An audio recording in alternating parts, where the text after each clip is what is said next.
Don't talk about playoffs. You kidding me? Playoffs? Sound insane. The only thing I'm addicted to right now is winning. I told you and I told you. Touchdown. Man, I feel like I'm taking crazy pills. Are you excited? I am excited. You should be excited because we, tonight, are going to talk about your favorite player. And of course, I'm talking about Dan Marino. No, we're not gonna be talking about Dan Marino. Well, you know, He what? might come up. He may make it into the conversation, but He deserves to. Right. We're trying to prove to the viewers that we're hip and we're a modern type. I'm hip. We're about what's going on now. You know what I mean? We don't like to live in the past, right? The past is Dan Marino. The past is Joe Montana. The past is Joe Namath, right? Johnny Unitas. Oh, Brett Favre. Peyton Manning. Favre. What the hell is Brett Favre doing here? What do all those guys have in common? Winners. Ooh, well, yeah, they are winners. Pocket passers. Pocket passers. Pocket passers. Pocket passers. We're not talking about pocket passers. We're not talking about the past. We're talking about your boy, Lamar Jackson. We're back to Lamar. We're back to Lamar. You made your apologies. I made my apology. Made your amends. You know what he's turning into? You know how no matter where you go for the last 4 years, Donald Trump is everywhere? Like, you can't turn on the TV. You can't go to any single news channel, comedy show, stand-up, everything. The Tonight Show. Everybody talks about this guy every day. Lamar Jackson is that for the NFL for different reasons. He's the Donald Trump of football? He doesn't grab you-know-whats, but... well, I mean... No, we don't know about that. But he is just... But only because they ask. So Lamar, the difference is, they're... He grabs a lot of ass. You said it this week. Somebody just came out to you and said, hey, what's up with this Lamar Jackson guy? I mean, he is everywhere. That's not... We didn't just decide to talk about him for that reason. The reason everybody's talking about him is because he's like revolutionizing the sport. And you mentioned pocket passers. And this guy is the opposite of a pocket passer, but he is unstoppable right Absolutely. now. Absolutely. Like Eli Manning and his Echo Citizens watch. Eli Manning and his Citizen Echo Drive, fueled by interceptions, any interceptions. Poor Eli. Driven by excellence. God, he was so close last night. His brother was watching him. Right, the whole family was there. Felt so bad. I thought he was going to pull out a victory. What is he, 12? What is it, like a T-ball match? Like the family, gathers around to, support the poor Eli? Mannings. The poor Mannings. Listen, if it was in New York, I would but come on. They actually chose to go to Philly. That's how much, Eli needs emotional support. He needed it. He'd ask his family to go to him. Philly. The guy got hurt, got you your job back. We're so proud of you, son. What's next? You're going to ask the family to, join you like in Syria? I mean, it's like pretty much the same thing, right? Yeah, Philadelphia, Syria. I mean, what's the difference here? God, Philly. Cheesesteaks. We haven't chased away the entire Philly market by now. I don't know what it's going to take. They're just happy people, though. They're happy people. You got to give them that.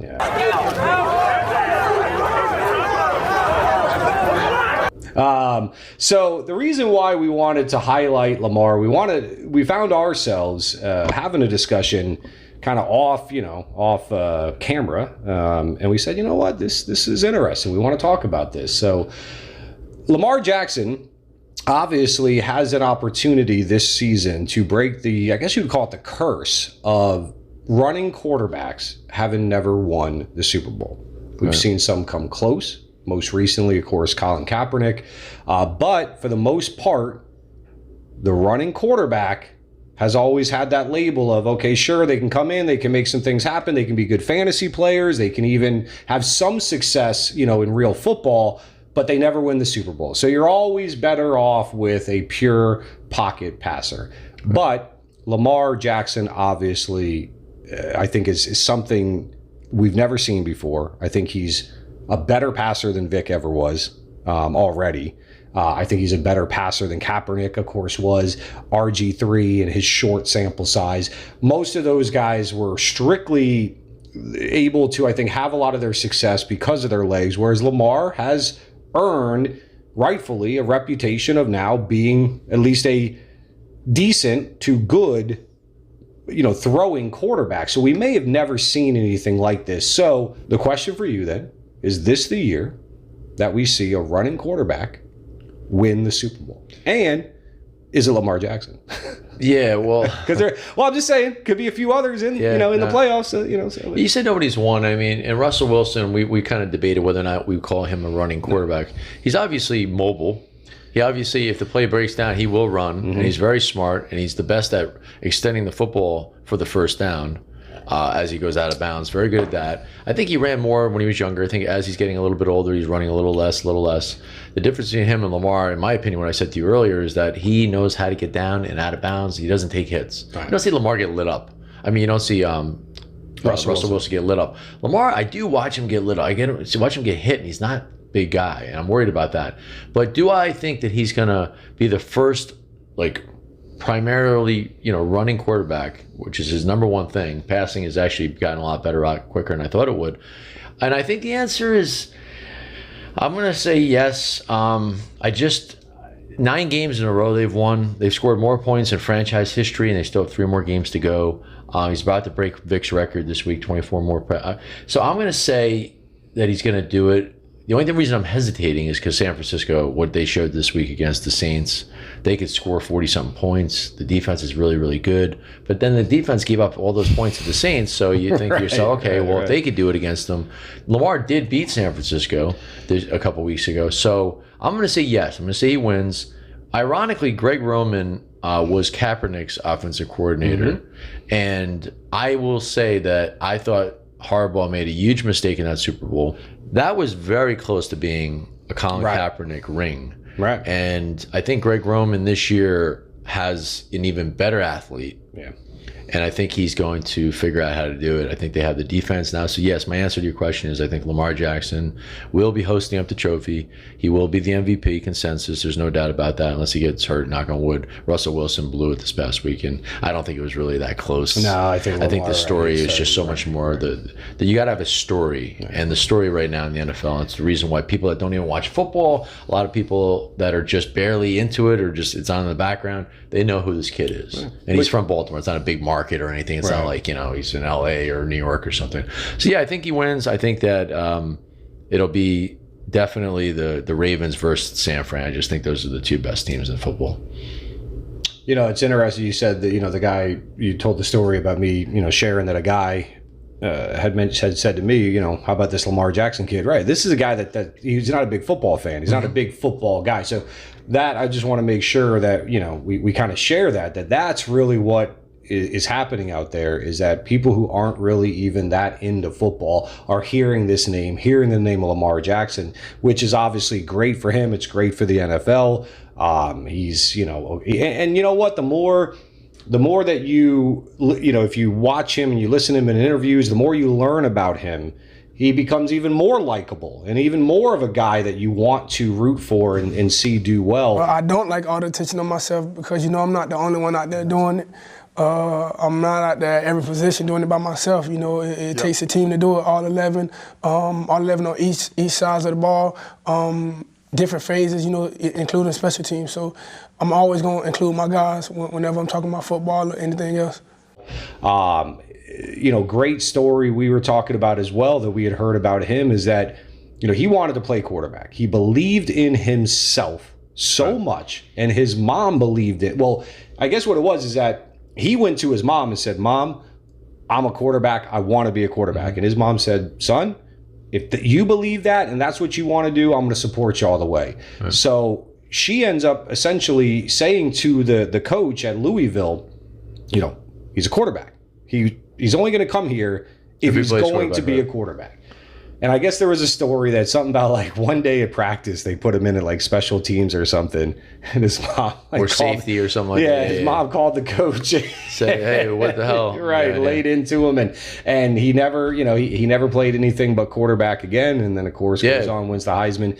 So really cool just to hear that for somebody to believe in themselves that much when everybody else was saying, "Hey, if you want to get to the NFL and you want to have success and all that, you're better off switch into corner or switch into this position or make it receiver, whatever." The point is, there's different stories along in our lives of people that, they were just this huge underdog and nobody wanted him to be like Sylvester Stallone when he wrote Rocky. And he said, well, I want to be Sly. I want to be Rocky. And they said, no way. Well, thanks for the script or whatever. And look back on it now, Bronx Tale. Palatone, he wanted to be Sonny, and like no way, and he held out and he got the role. But that's kind of, Lamar's mom may have single-handedly just revolutionized the sport, because what happens with these super athletes that run 4.3 40s, they become running backs, they become receivers. There's a stigma about, oh well, you got to be 6'4" and 230 pounds, like Tom Brady and Marino and all those guys. And you have to have that throwing ability. Yeah, you have to be like at that time. You have to have this crazy arm and accuracy. And even if you're a Josh Allen, where you don't really have the arm perfected, you still have a gun, and you're still a big guy, and you got that presence, the Big Ben presence. But when you have a guy like Lamar or Vic or these little guys that are, even Russell Wilson, he was supposed to go play baseball. He's too small to play quarterback. Drew Brees, too small to play quarterback, even though he turned out to be a pocket passer. Kyle Murray, too small to play quarterback. So I think what's going to happen now, I honestly believe that the high school coaches are going to see this super athlete and say, hey, can you throw a football? Let me see you throw it a little bit. And because now, not only that, but that kid is going to want to be Lamar Jackson. Absolutely. He's not going to want to be. When we were kids, it was Barry Sanders, it was Walter Payton, it was Emmitt Smith. Who is there right now that like blowing you away? Lev Bell blowing you away? Is Gurley blowing you away? Is even Zeke blowing you away? Maybe McCaffrey. But Kamara is kind of okay. No, people aren't talking about it. Anybody? Well, maybe McCaffrey. They're talking about McCaffrey, but he's a freak. Right. He's a freak that can catch the ball 13 times a game. But the bottom line is, if you're a super athlete, you're going to always want to play running back. There's going to always be guys that want to play running back. Sure. But I think there's going to be a lot more people that want to play quarterback. And I believe that coaches are now going to embrace it. They're going to embrace it. Right. They're not going to say, we need your mom to call screaming and yelling for us to keep you a quarterback. Right. They're going to say, hey, how do I get the next Lamar Jackson? Right. Look at the fame he's creating for all these people. Look at Greg Roman. Imagine what kind of contract Greg Roman's going to get for being able to show how to utilize a guy like this.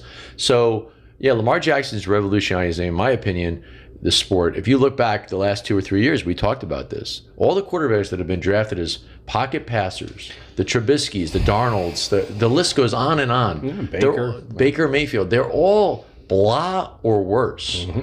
But if you look at this kid, and you say, oh my God, and Kyler Murray, first year, he's already showing signs behind the worst offensive line in football. Like, wow, when your offensive line breaks down, you're a pocket passer, you go down. Right. When you're a guy like Lamar, even Russell Wilson to a certain extent, Kyle Murray, you can run around and make time. If you're Josh Allen, you could run. And Josh Allen's run how many 20-yard touchdowns this year? Absolutely. So I believe that even though you're not going to see guys play 20 seasons like Favre and some of the big pocket passers, Brady, right. These guys are playing into their 40s. They play into their 40s, I mean, right. But they are harder to find and develop. Like Ryan Leaf was a can't miss. Ryan Leaf came in with Peyton Manning, and they asked Mel Kiper and all the experts, who do you take number one if you're the Colts? It doesn't matter. It doesn't matter. Just flip a coin. Just flip a coin. Right. Flip a coin, right. The Grizzly numbers for his rookie year: 2 touchdowns, 15 interceptions. And the pass intercept. It doesn't matter. One is one of the best of all time, and one of them is stocking shelves. One of them got arrested for stealing car stereos. Right. So the bottom line is, marijuana is not a drug. So I believe that he's revolutionizing position. I believe children are going to want to play quarterback now that are super athletes, whereas before it was, just go play running back. We got the tall kid with big arm. He's going to be our quarterback. He doesn't move for shit, but don't worry about it. He's got a great arm. No, we want a kid that makes the defense say, oh shit, what do we do? We want a guy that can put the ball in Mark Ingram's stomach, run with them, watching every defender, and then say, okay, you keep it, or no, I'm going this way. It's impossible to defend. They can't figure out how to stop this guy. The Bills couldn't do it. 49ers couldn't do it. Seattle couldn't do it. He's gone up against some really, really good. The Rams. Yeah, when you're talking nobody about, could stop this kid. The 9 wins in a row. I mean, it wasn't against vanilla competition. I mean, this was essentially a list of the best in the game, both divisions. Right. So he's proven it, and I'll tell you, look what he did to Belichick. One of the best defenses in the NFL. He made him look silly. Look what he did to the Rams, 5 touchdowns in a row. McVay and they were sitting there on the sideline staring at him like, what do we do? Can we please end this game? Like, this is embarrassing. We're at home. This is guy just traveled across the country. He's whipping our ass. Like, this is so. Bottom line is he's revolutionizing. In my opinion, he's going to win the Super Bowl this year. I hope he does. He's definitely got the MVP locked up, and he's going to have kids and coaches embracing this. And I think that you're going to be able to find more Lamars. I know it sounds silly, but this guy wasn't a good passer last year. Now all of a sudden he is. So in 1 year they were able to make this guy a good passer. What if you started when the kid was 12, 13, 14 years old? The kid that you never would have given a chance to. By the time he gets to a senior year in college, he's going to be way beyond where Lamar is with the passing, and his legs are going to always be there because he's got the 4.3 speed. So yes, I think this is like, I don't think people realize what's happening right now with him and Kyler Murray and what they're going to do to the NFL. I think the challenge and maybe maybe this is, and I'd love to hear Lamar's thoughts. So if you ever want to call into the show. We're in Florida, man. That's where you come from. Come on. I think the challenge maybe has been this, is that in the college game, in the high school and the college game, if you could take a Lamar Jackson, put him at quarterback, but just make him a running back, make him essentially, right. you could win. Right. Because of the competition that you're facing, right? So you could get away with that. So a lot of these guys, they would come up through high school, they come up through college, and nobody bothered to work on their throwing mechanics, to really spend a lot of time teaching them how to throw and different things like that, because they didn't need to. Right. Because as long as you could do that running thing that you do, then we're always going to be fine. Yeah, sure, you're going to have to dump it off, you can manage those throws. Or a lot of times, if you saw Lamar in college, a lot of it was just bombs, because defense is right. We're so committed to taking away the run that take the top off. Yeah, so that's a big difference than being able to fit it into those tight windows that you face when you're in the NFL. So that's probably what happened, which is Lamar maybe always believed he could throw. He had the arm, he had the smarts, he had the accuracy, it was all in there, but it was never brought out because it didn't need to be. So the question then is, how do you fix that? Because there's not this correlation. It's not like baseball with the minors where the NFL is working with the colleges and saying, hey, this is where the game's going, so start to develop your players this way. A college team just needs to win. Yeah. They need to win their games. They're not thinking about, let's take this kid and best prepare him and set him up for the NFL. But if you want to win a national championship, you can't just be a running quarterback. Like Clemson, Alabama, they always have guys that can throw the ball. They can somewhat throw, but I think that to throw on an NFL level. No, throwing on an NFL level, I get that. But he came into the NFL not being able to throw anywhere near it, to the point where I made fun of him and said he's not a quarterback, and a lot of other people did. But he made such huge strides. So how did that happen? Because how did they coach him? I'm saying that he actually took the time to coach him. If you could do that in one off season, then NFL, they're going to draft athletes that have big arms and say, we'll develop them. Look at what Lamar happened. In 1 year, they developed Lamar. And that was 1 year under Greg Roman. And he came in the middle of the season last year when Flacco went down. They didn't prepare him for a season. Right. So the bottom line is, I could see that. Yeah, I think that. And the other thing is, you always want to be the coach. You don't think like Lamar's high school coach and college coach are like in the spotlight right now?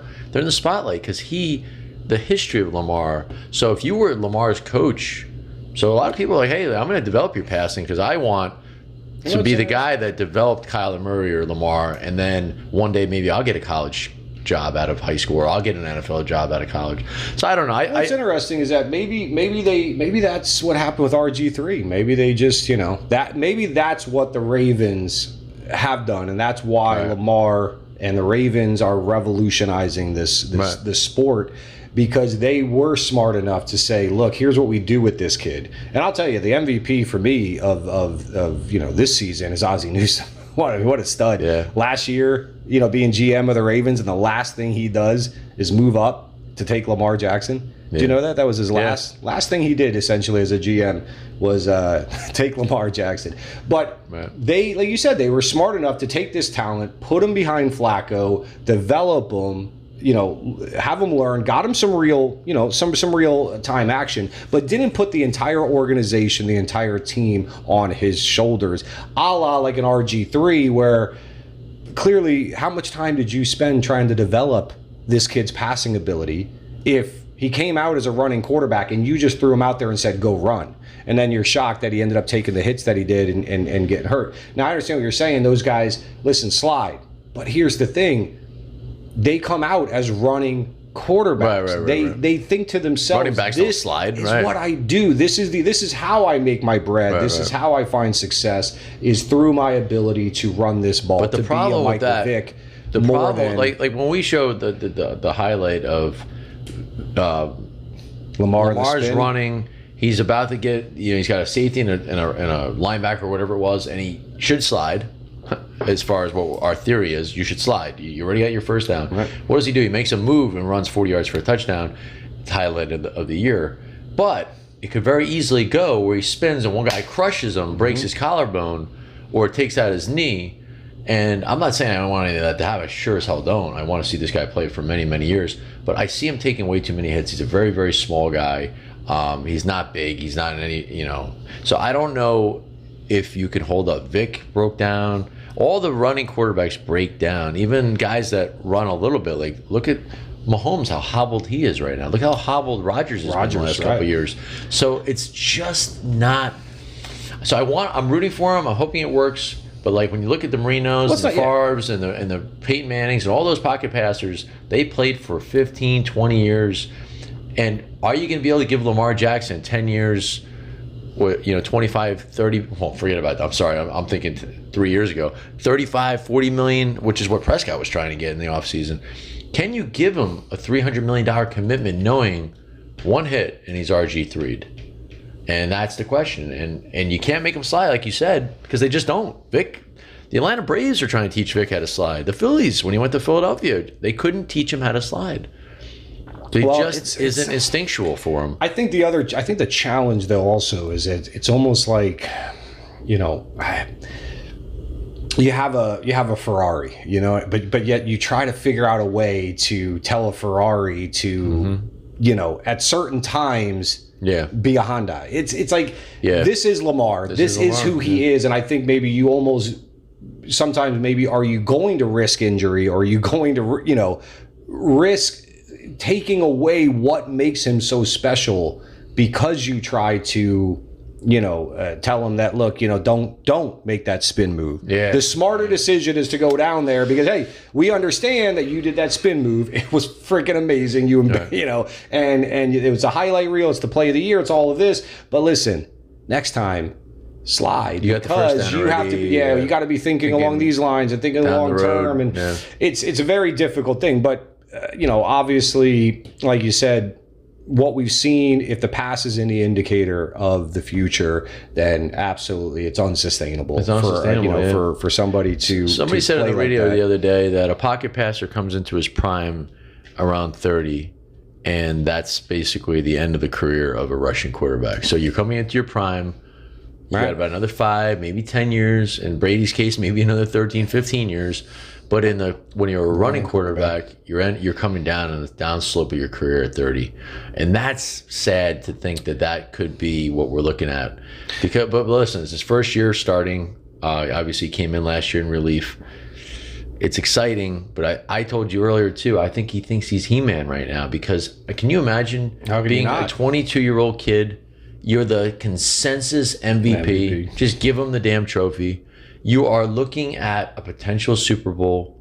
The AFC is going to go through Baltimore. The team's never scored this many points in its franchise. You still got 3 more games. You're about to break Michael Vick's record. You still got 3 more games. And you got all these passing touchdowns. You're beating everybody. You're beating all the teams. Anybody all the top teams, essentially. You lost a weird game to Cleveland, a division game, and you lost to Kansas City to Mahomes back when he was healthy. But that was earlier in the season, and since then you've run off 9 straight against very, very fierce competition. So how do you not feel like you're invincible? How do you not? How does the human ego cope with this at 22 years old? I mean, we're 2 decades older than that. This is 22. When I was 22, oh my God. I wasn't 4'3". I can't imagine being in the spotlight like this guy is. And I don't know who has ever been in this type of spotlight where you got guys like our friend Rich, who doesn't even really know much about football, say, hey, what's up with this Lamar Jackson guy? I mean, it's really incredible. So absolutely. I just hope I just hope he avoids those hits. And maybe because he's so fast, it's hard to give him the big hits. That's another theory, is that good luck trying to square him up and crush him. Right. when he could spin into the end zone. So it's almost like you're just trying to get a hand on him, take him down. So I think that's working in his favor. Always talks about your running, and you're going to get hit in this. And I watch every play that you've had this year, and really you've taken very few big hits. So why is everybody so concerned about that? Probably because they seen the guys, before me, probably took the wrong hit at the wrong time. And, they probably don't want to see it happen to me, but I'm a different player, and I play it safe, but I also play to win. And I would say this about Lamar, and this is where I think that big difference is. I don't even know if anybody bothered with Michael Vick to try to teach him to be the best throwing quarterback he could be, or the RG3, example as well. I think it was, this is who you are, this is what your best talent is, so let's just utilize that. We won't worry about it. But if Baltimore has taken the time or not just Baltimore taking the time, but Lamar has made it his mission to show and prove that he can be a throwing quarterback. And he's putting in the time. He's studying the film. He's working with, coaches on the side and all that kind of stuff. Well, look, what he may be able to show is that here's how this could work. You could bring a guy in raw. You could utilize his running at the early start and work with what you have throwing wise, but make sure you're cultivating that. You're teaching him to throw, because now, listen, let's say 5-6 years from now, right, when he no longer is that explosive, so then what do you have? You have Russell Wilson. Right, exactly. You have Josh, you have a guy that is mobile enough to scramble but he's still, now he at least possesses enough pocket passing. Yeah, that's a good point. I like that. So we've never really seen, like Cam Newton has always been a sporadic passer. Now that his wheels are shot, potentially, he's got to have surgery now, right? His feet. If he lost that mobility, he's not a good enough passer. Russell Wilson's a fantastic passer. I hear what you're saying. If he took that kind of a quantum leap in his passing abilities in 1 year, if he can take another one next year, another one, and every year maybe he runs a little bit less. Like this year, he's going to break the record. He doesn't need to break it again. No, he'll be the all-time, and there's nobody that's going to catch that. I mean, there's just so I believe that maybe that would be a good thing. Every year, just get a little bit better at passing, run a little less, and preserve his career, because I mean he wants to play till he's 35, 38, and he wants to stop.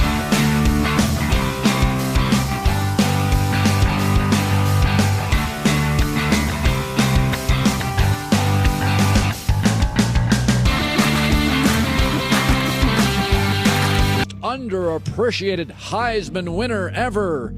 Not really. I think he's appropriately appreciated. I've met him. He's too skinny. We've seen the run first pencil thin guy. It doesn't work. Okay, Lamar Jackson does not project to the NFL. Championship. Is there anything worse? It's pathetic. It's desperate. It's like, if I'm going to subscribe, I'll subscribe. I don't need you to tell me to subscribe. I know how to subscribe. Let me just watch your freaking video, and if I like it, I'll subscribe. You don't have to beg. You don't have to get on your knees. It's ridiculous. I just want to be able to watch a damn YouTube video. Should be illegal. Without having to be asked to subscribe to it and like it. And I have to feel guilty into doing it. And you want me to be notified? Yeah. Every single time you put out new stuff. Who are you? Are you... Your audacity to think that I need to be notified immediately. Like, holy shit, pressing matter. The two bald a-holes. Nothing worse. Nothing worse. Nothing worse in this real world. a-holes. True a-holes. Not bald a-holes, just a-holes. Those are the true a-holes. Don't make me beg here, because I will do it.